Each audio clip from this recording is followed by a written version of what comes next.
بسم اللہ الرحمن الرحیم۔ ایک دن خلیفہ ہارون رشید اپنے وزیر جعفر کے ساتھ بھیس بدل کر شہر کا گشت کر رہے تھے تاکہ یہ معلوم ہو سکے کہ ان کی حکومت میں لوگ کس طرح زندگی بسر کر رہے ہیں۔ چلتے چلتے جب وہ آگے بڑھے تو انہیں شہر کے کنارے پر ایک نیا بڑا عالیشان مکان نظر آیا۔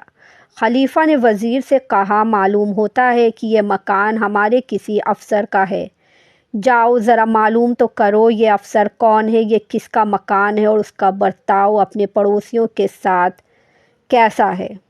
وزیر جعفر نے مکان کے پاس جا کر پتہ کیا۔ انہیں بتایا گیا کہ یہ عالیشان مکان ایک شخص جس کا نام حسن ہے اس کا ہے۔ یہ ایک بہت غریب آدمی تھا، اس کی مشکل سے گزر بسر ہوتی تھی۔ پھر ایک دم اس کے پاس بہت ساری دولت آ گئی۔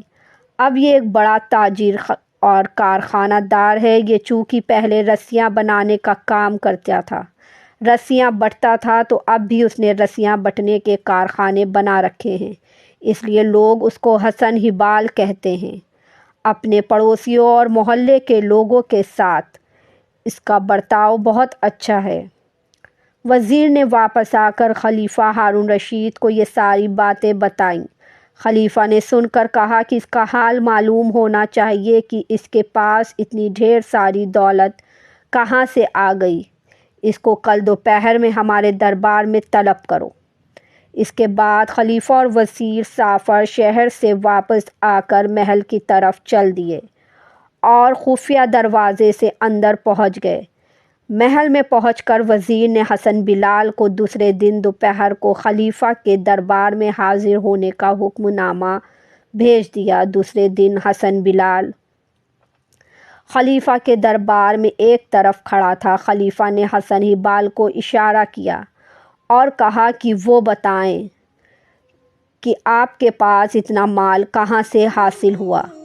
حسن ہبال آگے بڑھا اور یوں اپنی کہانی شروع کی کہ عالی جناب، میرا نام حسن ہے اور میں شہر بغداد میں رسی بٹنے کا کام کیا کرتا تھا۔ صبح سے شام تک سخت محنت کرنے کے باوجود مشکل سے اپنے بیوی بچوں کا پیٹ بھرنے کے قابل روزی نصیب ہوتی تھی۔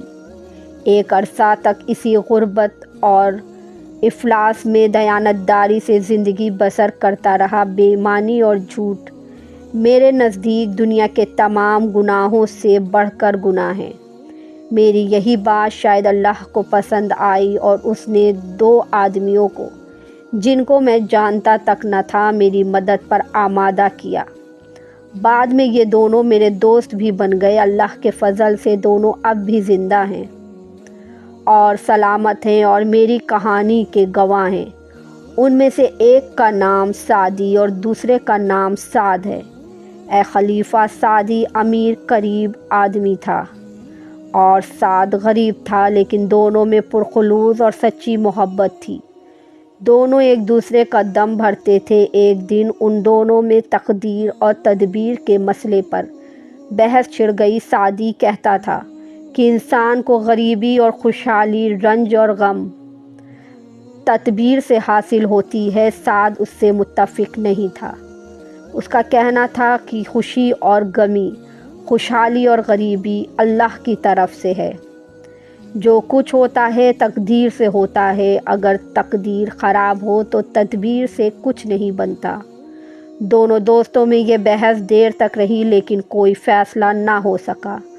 آخر انہوں نے کہا کہ چلو آزماتے ہیں اور اس طرح کہ ایک غریب آدمی کو کچھ رقم دی جائے اور دیکھا جائے کہ وہ اس رقم سے کہاں تک اپنی حالت بہتر بنا سکتا ہے اور اپنی تدبیر سے کس طرح خوشحال ہو سکتا ہے۔ یہ فیصلہ کر کے دونوں ایک ایسے غریب آدمی کی تلاش میں نکلے جو محنتی ہو۔ بہت تلاش کے بعد انہوں نے میرا انتخاب کیا۔ ایک دن دونوں میرے پاس آئے۔ سلام دعا کے بعد انہوں نے مجھ سے میرا حال پوچھا۔ میں نے خوش دلی سے بتا دیا کہ میری گزر بسر کیسی ہو رہی ہے۔ اس پر دونوں نے آپس میں مشورہ کیا اور فیصلہ کیا کہ تدبیر اور تقدیر کی آزمائش کے لیے میں مناسب آدمی ہوں۔ یہ فیصلہ کرنے کے بعد سعدی نے، جو تدبیر کا قائل تھا، مجھ سے کہا، حسن، اگر میں تمہیں 200 اشرفیاں کاروبار کرنے کے لیے دوں تو کیا تم اس رقم سے اپنا کاروبار اتنا بڑھا سکتے ہو کہ تم خوشحال ہو جاؤ؟ میں نے جواب دیا کہ 200 اشرفیوں سے میں ایک دم تو امیر نہیں بن سکتا، لیکن اللہ کا فضل اگر شامل حال رہا تو رفتہ رفتہ خوشحال ضرور ہو جاؤں گا۔ میرا یہ جواب سن کر سعدی نے 200 اشرفیاں مجھے دیں اور کہا، یہ تم کو اللہ کے نام پر تمہیں مانگے بغیر دے رہا ہوں، ان کو احتیاط سے خرچ کر کے اپنا کاروبار بڑھاؤ، ہم دونوں تمہاری تنگ دستی دور ہو جانے سے خوش ہوں گے۔ یہ کہہ کر وہ چلے گئے۔ میں ان دونوں کا دل ہی دل میں شکریہ ادا کر کے سوچنے لگا کہ ان کی دی ہوئی رقم کو اپنے کاروبار میں کس طرح لگاؤں کہ نفع بخش ہو۔ چند گھنٹوں کی سوچ وچار کے بعد میں نے فیصلہ کیا کہ مجھے ان اشرفیوں کا کیا کرنا چاہیے۔ میں نے 190 اشرفیاں ایک تھیلی میں بند کر کے اپنی پگڑی میں باندھ لی اور 10 اشرفیاں جیب میں رکھ کر بازار گیا۔ ان میں سے میں نے رسیاں بٹنے کے لیے شن خریدا اور گھر کی طرف چل دیا۔ راستے میں کسائی کی دکان پر گوشت دیکھ کر میرا جی للچایا۔ بہت دنوں سے ہم نے گوشت نہیں کھایا تھا، چنانچہ میں نے مزدوروں کو جو شن اٹھائے ہوئے تھے گھر بھیج دیا اور میں خود گوشت خریدنے کسائی کی دکان پر چلا گیا۔ گوشت خرید کر جب میں اپنے گھر کے قریب پہنچا تو ایک چیل نے میرے ہاتھ میں گوشت دیکھ کر ایک جھپٹا مارا۔ اسی جھپٹے میں میری پگڑی کھسک گئی۔ چونکہ گوشت چیل کے پنجے میں نہیں آیا تھا اس لیے وہ دوبارہ جھپٹی۔ گوشت تو اب بھی ہاتھ نہ آیا، لیکن میری پگڑی اس کے پنجوں میں الجھ گئی۔ وہ اسے لے کر اڑ گئی اور میں دیکھتے کا دیکھتا رہ گیا۔ میں اس کے پیچھے بھاگا، لیکن وہ نہ جانے اڑ کر کس طرف چلی گئی تھی۔ آخر کار تھک ہار کر اور اشرفیاں گوا کر میں ننگے سر گھر پہنچا۔ مجھے اشرفیوں کے جانے کا افسوس تو تھا، لیکن اس سے زیادہ یہ پریشانی تھی کہ اگر سعدی نے آ کر پوچھا کہ تم نے اشرفیوں کا کیا کیا تو میں اس کو کیا جواب دوں گا۔ سچ بتاؤں گا تو اسے ہرگز یقین نہیں آئے گا، وہ مجھے جھوٹا سمجھے گا۔ گر ساری رات اسی فکر میں گزر گئی۔ میری بیوی نے جب مجھے فکر مند دیکھ کر پوچھا کہ کیا بات ہے، میں اتنا پریشان کیوں ہوں، تو مجھے اس کو اشرفیوں کے اس طرح چلے جانے کا قصہ سنانا پڑا۔ وہ بھی رونے لگی۔ میں نے اس کو سمجھایا کہ قسمت میں جو لکھا ہے وہ پورا ہو کر رہتا ہے۔ ہماری قسمت میں غریبی لکھی ہے تو ایک سعدی کیا لاکھ سعدی بھی ہمیں دولت مند نہیں بنا سکتے۔ خیر، چند دن تک تو اشرفیوں کا غم رہا، پھر میں اپنے کام میں لگ گیا۔ سارا دن محنت کرتا اور جو روزی ملتی اس سے گزر بسر کرتا۔ کچھ عرصے بعد وہی دوست یعنی سعدی اور سعد میرے پاس آئے اور مجھے اسی طرح غریبی کی حالت میں دیکھ کر پوچھنے لگے کہ تمہارا کیا حال ہے اور جو اشرفیاں تمہیں دی گئی تھیں اس کا کیا بنا؟ شاید تم نے ان میں کوئی فائدہ نہیں اٹھایا۔ میں نے شرمندگی سے سر جھکا لیا اور کہنے لگا، آپ کو شاید میری بات پر یقین نہ آئے، مگر حقیقت یہی ہے جو میں بیان کر رہا ہوں۔ پھر میں نے ان کو چیل کے پگڑی اور اس میں بندھی ہوئی اشرفیوں کے جھپٹا مار کر لے جانے کا واقعہ سنایا۔ سعد نے میری بات پر یقین کیا اور کہنے لگا، ہاں ایسا ہو سکتا ہے۔ پھر وہ سعدی سے بولا، تم نے دیکھا قسمت کا کھیل، اب تو میری بات پر یقین کرو کہ تقدیر کے سامنے تدبیر کی نہیں چلتی۔ مگر سعدی نے پھر یہی کہا کہ نہیں، اصل چیز تدبیر ہے، تقدیر کچھ نہیں۔ کچھ دیر دونوں دوستوں میں اسی طرح بحث ہوتی رہی اور پھر سعدی نے 200 اشرفیاں نکال کر مجھے دیں اور کہا کہ ان کو کام میں لاؤ، پہلے کی طرح ضائع مت کرنا، مجھے امید ہے تم اس رقم سے خوشحال ہو جاؤ گے۔ یہ کہہ کر وہ چلے گئے اور میں اپنے کام میں لگ گیا۔ اتفاق سے اس وقت میں گھر میں اکیلا تھا، میری بیوی بچے عزیزوں کے پاس گئے ہوئے تھے۔ میں اپنی دکان سے گھر واپس آیا تو میں نے مٹی کے ایک برتن میں 190 اشرفیاں ڈال کر اس مٹی کے برتن کا منہ بند کیا اور ایک ٹوکرے میں جس میں بھرا ہوا بھوسا تھا چھپا کر رکھ دیا۔ 10 اشرفیاں میں نے اپنے پاس رکھ لیں، جن میں نے رسیاں بٹنے کے لیے شن خریدا۔ اس واقعے کے چوتھے دن میری بیوی بچے گھر واپس آئے۔ میں نے اپنی بیوی کو یہ بتانا بھول گیا کہ میں نے بھوسے کے ٹوکرے میں اشرفیاں چھپا دی ہیں، اور دکان پر چلا گیا۔ اتفاق سے اسی دن گلی میں ایک شخص ملتانی مٹی بیچتا ہوا آیا۔ میری بیوی کو سر دھونے کے لیے ملتانی مٹی چاہیے تھی۔ اس نے بھوسے کا ٹوکرا اس آدمی کو دے دیا اور اس کے بدلے اس نے ملتانی خرید لی۔ دوپہر کو جب میں گھر آیا تو میں نے دیکھا کہ بھوسے کا ٹوکرا غائب ہے۔ ٹوکرے کو دیکھ کر مجھے اشرفیاں یاد آئیں جو میں نے بھوسے میں رکھی تھیں اور اس میں چھپا رکھی تھیں۔ میں نے بیوی سے پوچھا کہ بھوسے کا ٹوکرا کہاں ہے، تو اس نے بتایا کہ وہ تو اس نے پھیری والے کو دیکھ کر سر دھونے کے لیے ملتانی خرید لی ہے۔ بیوی کی اس بات سنتے ہی میری جان نکل گئی اور میں نے کہا، بدبخت، تو نے مجھے تباہ کر دیا۔ جب میری بیوی کو بھوسے کے ٹوکرے میں اشرفیوں کے چلے جانے کا علم ہوا تو وہ بھی رونے پیٹنے لگی، مگر اب کیا ہو سکتا تھا۔ لاچار تن با تقدیر صبر کر لیا۔ مجھ سے رہ رہ کر یہ خیال بے چین کر رہا تھا کہ اگر سعدی نے آ کر پوچھا تو میں کیا جواب دوں گا۔ اب تو وہ یقیناً مجھے جھوٹا اور احمق سمجھے گا۔ اشرفیوں کے جانے کے افسوس اور اپنے جھوٹا بننے کے خیال نے مجھے بیمار کر دیا اور میری مالی حالت اور خراب ہو گئی۔ آخر ایک دن اسی مایوسی اور پریشانی کے عالم میں دونوں دوست سعدی اور سعد آ گئے۔ میں نے انہیں دیکھا تو من میں آیا کہ کسی طرح ان کی نظروں سے غائب ہو جاؤں، مگر وہ مجھے دیکھ چکے تھے۔ لاچار میں نے انہیں سلام کیا اور انہوں نے میرے سلام کا جواب دیا، حال پوچھا۔ میں شرم سے کچھ نہ بول سکا۔ جب انہوں نے دوبارہ اصرار کیا تو میں نے ان کی دی ہوئی اشرفیوں کے دوبارہ کھو جانے کا قصہ سنایا اور اپنی شرمندگی کا اظہار کیا۔ سعدی کو سن کر افسوس ہوا، مگر انہوں نے کہا، کوئی فکر کی بات نہیں، اشرفیاں تمہیں قرض نہیں دی گئی تھیں کہ ان کی ادائیگی کی تمہیں پریشانی ہو، وہ تمہیں محض اللہ کے واسطے دی گئی تھیں تاکہ تم ان کو استعمال کر کے اپنی مالی حالت درست کر لو۔ مجھے تمہارے حال پر افسوس ضرور ہوا ہے، بہرحال جو ہوا سو ہوا۔ یہ کہہ کر وہ جانے ہی والے تھے کہ سعد نے اپنی جیب سے 1 درہم نکال کر مجھے دیا اور کہا، اس کو اپنے پاس رکھو، ہو سکتا ہے اللہ تعالیٰ اس درہم کے ذریعے تمہیں دولت مند بنا دے۔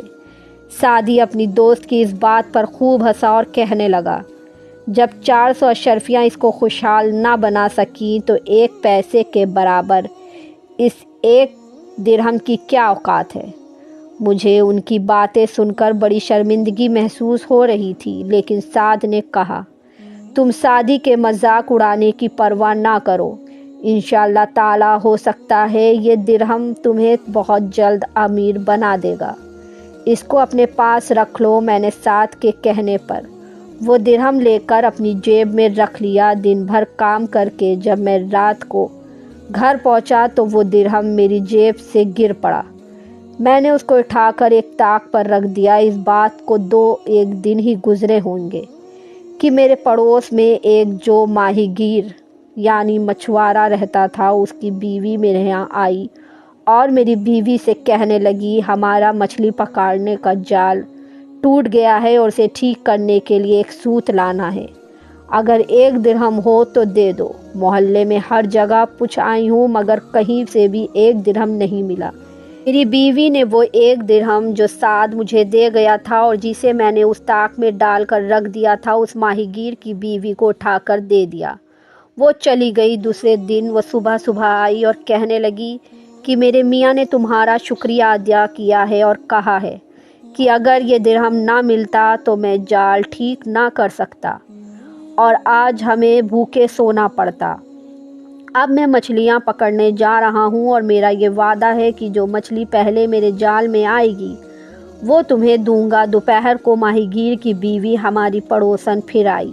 اس کے ہاتھ میں ایک مچھلی تھی۔ میری بیوی کو مچھلی دیکھ کر کہنے لگی، جال ڈالنے پر پہلے یہ مچھلی آئی ہے اور یہ میرے میاں نے تمہیں بھیجی ہے۔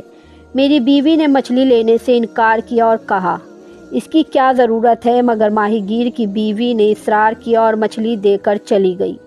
جب میری بیوی مچھلی کو بنانے کے بیٹھی اور اس نے اس کا پیٹ چاک کیا تو اس میں سے شیشے کا ایک ٹکڑا نکلا۔ ٹکڑا اس نے بچوں کو کھیلنے کے لیے دے دیا۔ بچے اس سے کھیلتے رہے۔ رات کو جب ہم دسترخوان پر کھانے کے لیے بیٹھے تو میرے بڑے لڑکے نے شیشے کے اس ٹکڑے کو چپکے سے اندھیرے میں ایک طرف رکھ دیا اور وہ چمکنے لگا۔ اس کی چمک دیکھ کر دوسرا لڑکا اس کی طرف لپکا اور اسے اٹھا لیا۔ بڑے نے ٹکڑا اس سے لینا چاہا۔ اب دونوں میں چھینا چپٹی اور دنگا فساد شروع ہو گیا۔ بڑا لڑکا اسے لے کر اندھیری کوٹری میں گھس گیا۔ اس شیشے کے ٹکڑے کی چمک سے کوٹری روشن ہو گئی۔ دوسرا لڑکا بھی شور کرتے ہوئے کوٹری میں گھس گیا۔ میں پریشان ہو کر انہیں ڈانٹنے کے لیے کوٹری میں گیا تو شیشہ کے ٹکڑے کو یوں چمکتا دیکھ کر حیران رہ گیا۔ باہر لا کر دیکھا تو چراغ کی روشنی اس کے سامنے مان تھی۔ میں نے چراغ گل کر دیا تو مکان بھی روشن تھا۔ میں نے کہا چلو 7 کے درہم سے اتنا فائدہ تو ہوا کہ چراغ جلانے کے لیے تیل کے پیسے بچیں گے۔ شیشے کے اس ٹکڑے کو لینے کے لیے میرے لڑکوں میں جو چھینا چھپٹی ہوئی اور جو شور مچا، اس سے پڑوسیوں کو فکر ہوئی کہ نہ جانے کیا معاملہ ہے۔ چنانچہ دوسرے دن صبح جب میں کام پر چلا آیا تو ہمارے ہمسائے میں ایک جوہری رہتا تھا۔ اس کی بیوی میرے گھر آئی اور پوچھنے لگی خیریت تو ہے؟ تمہارے گھر میں رات کو یہ کیا شور شرابہ تھا؟ میری بیوی نے کہا کہ کچھ نہیں، شیشے کا ایک چمکدار ٹکڑے پر یہ سب آپس میں لڑ رہے تھے۔ جوہری نے کہا وہ شیشے کا ٹکڑا کیسا ہے؟ ذرا دکھاؤ تو۔ میری بیوی نے لا کر اسے دکھایا۔ جوہری کی بیوی نے اسے دیکھا تو حیران رہ گئی اور بولی لاؤ یہ مجھے دے دو، میں اسے خرید لیتی ہوں۔ اس پر میرے لڑکوں نے شور مچایا کہ نہیں، ہم اسے نہیں بیچیں گے۔ جوہری کی بیوی اپنے گھر گئی اور اپنے شوہر کو جا کر بتایا کہ حسن ہبال کے گھر کسی طرح سے ایک بہت قیمتی ہیرا آ گیا ہے اور وہ لوگ اس کی قدر و قیمت سے ناواقف ہیں، غریب ہیں، انہیں فوراً خرید لینا چاہیے۔ ایسا نہ ہو کہ انہیں اس کی قیمت معلوم ہو جائے اور پھر وہ زیادہ رقم کا مطالبہ کریں۔ جوہری کی بیوی اپنی میاں سے بات کر کے میرے گھر آئی اور میری بیوی سے کہنے لگی کہ وہ اس شیشے کے ٹکڑے کے بدلے میں 20 اشرفیاں دینے کو تیار ہے۔ ابھی وہ میری بیوی سے یہ بات کر ہی رہی تھی کہ میں بھی کھانا کھانے کے لیے گھر پہنچ گیا۔ میری بیوی نے سارا واقعہ مجھے بیان کیا۔ 20 اشرفیوں کا سن کر مجھے ساتھ کا خیال آیا جس نے یہ درہم دیتے وقت کہا تھا کہ انشاءاللہ اس سے تمہیں بہت زیادہ فائدہ ہوگا اور بہت جلد امیر بن جاؤ گے۔ اس دوران میں جوہری کی بیوی نے مجھے خاموش دیکھ کر سمجھا کہ شاید میں 20 اشرفیوں پر تیار نہیں ہوں تو وہ جلدی سے بولی اچھا 50 اشرفیاں لے لو۔ میں تو اپنی سوچ میں تھا، ساتھ کے الفاظ میرے کانوں میں گونج رہے تھے۔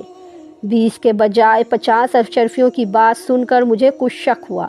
میں ابھی کچھ جواب نہیں دے پایا تھا کہ جوہری کی بیوی نے کہا اچھا اگر 50 اشرفیاں کم ہیں تو 100 اشرفیاں لے لو بھائی، اور یہ شیشے کا ٹکڑا مجھے دے دو۔ 50 کے بجائے 100 اشرفیوں کا سن کر مجھے یقین ہو گیا کہ یہ شیشے کا ٹکڑا نہیں بلکہ قیمتی ہیرا ہے۔ چنانچہ میں نے کہا کہ میں تو 1,00,000 اشرفیوں کے بدلے میں سے دینا پسند کروں گا۔ جب جوہری کی بیوی بھی سمجھ گئی کہ مجھے اس چیز کی قیمت کا اندازہ ہے تو وہ بولی کہ 1,00,000 اشرفیاں تو بہت زیادہ ہے، البتہ میں 70,000 اشرفیاں دینے کو تیار ہوں۔ 70,000 اشرفیاں سن کر تو میں سناٹے میں آ گیا اور چند لمحے کے لیے خاموش ہو گیا۔ جوہری کی بیوی اتنی دیر میں گھر جا کر جوہری کو بلا لائی۔ جب جوہری نے قیمت پوچھی تو میں نے 1,25,000 بتائی۔ جوہری کہنے لگا کہ وہ اس ہیرے کے 1,00,000 کا اشرفیاں دینے کو تیار ہے۔ کچھ دیر اس پر بحث ہوئی، پھر 1,00,000 کا سودا ہو گیا اور اسی وقت جوہری 1,00,000 اشرفیاں مجھے دے کر ہیرا لے گیا۔ 1,00,000 اشرفیاں پا کر مجھے سعدی اور سعد کا خیال آیا اور میں نے سوچا کہ ان دونوں کو فوراً تلاش کرنا چاہیے تاکہ میں ان کا شکریہ ادا کروں۔ میں اسی وقت ان کی تلاش میں نکل کھڑا ہوا، لیکن ان کا کچھ پتہ نہ چلا۔ دوسرے دن میں نے ایک اچھی زمین خریدی اور بعد میں عالیشان مکان بنوایا جو آپ عالی جناب دیکھ چکے ہیں۔ اس مکان کو میں نے اعلیٰ سامان سے سجایا اور پھر باقی رقم سے اپنے کاروبار کو بڑھایا۔ کئی مقامات پر رسی بٹنے کے جو میرا خاندانی پیشہ ہے کارخانے قائم کیے، جن میں خوب آمدنی ہونے لگی اور میں ایک امیر آدمی بن گیا، لیکن سعد اور سعدی کا خیال میرے دل سے نہ نکلا اور میں مستقل ان کی تلاش میں رہا۔ پھر ایک دن وہ دونوں میرا حال معلوم کرنے کے لیے خود ہی اس جگہ آ پہنچے جہاں میں پہلے رہا کرتا تھا۔ مجھے نہ وہاں پا کر انہوں نے لوگوں سے میرے بارے میں پوچھا تو انہوں نے بتایا کہ خدا جانے کہ ان کو کہاں سے اچانک اتنی دولت مل گئی کہ اب وہ بغداد کا ایک امیر سوداگر ہے۔ اس نے فلاں جگہ پر ایک عالیشان محل بنوایا ہے اور وہیں رہتا ہے۔ سعد اور سعدی آپس میں یہ بحث کرتے ہوئے کہ یہ دولت میرے پاس کہاں سے آئی، لوگوں کے بتائے ہوئے پتے پر میرے عالیشان مکان کی تلاش میں چلے گئے۔ سعدی کا دعویٰ تھا کہ انہوں نے مجھے جو 400 اشرفیاں دی تھیں یہ انہی کی بدولت ہے اور میں نے ان کے کھو جانے کے بارے میں ان سے جھوٹ بولا تھا۔